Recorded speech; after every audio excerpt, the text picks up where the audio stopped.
պետությունը կառավարելը մենակ փող ծախսել չի, մենակ բյուջե ծախսել չի, դա վարժ լինել է, իմանալ թե ինչպես պայմանավորվել, ինչպես գործարարներին բերել Հայաստան, ինչպես տեղում զարգացնել տնտեսությունը։ Սևանը արդյունաբերական և գյուղատնտեսական մեծ շրջանից վերածվել է սպասարկող մի բնակավայրի և ուժեղ Հայաստան դաշինքը Սամվել Կարապետյանի գլխավորությամբ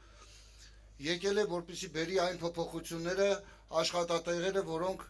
որ այդ արտադրական հզորությունները մասնակի կամ լրիվ կարող են վերագործարկվել և այդպիսով աշխատատեղեր ստեղծել սևանցիների համար։ Ունեցանք 3 պատերազմ, Արցախի հայաթափում, Արցախի կորուստ, հարձակումներ մեր ինքնության հայ առաքելական եկեղեցու վրա։ Մենք ունենք մեկ շանս փոխելու թույլին ուժեղով եւ այդ մեկ շանսը վստահաբար կարող ենք վստահել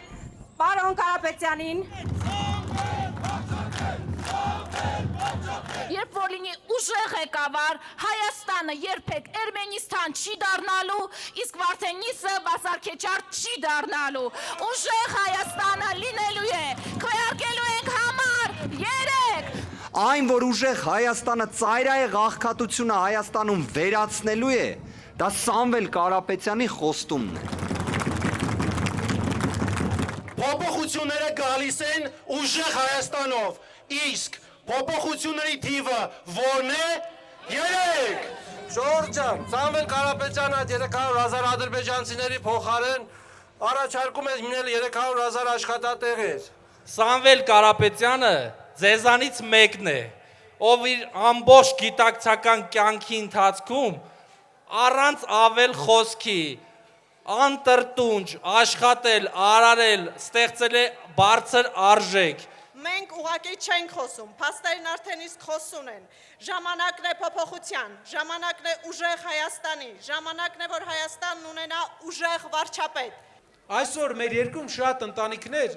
որոնք 4-րդ և 5-րդ երեխա ունեն, խնդրի առաջ են բնակարանային պայմանները։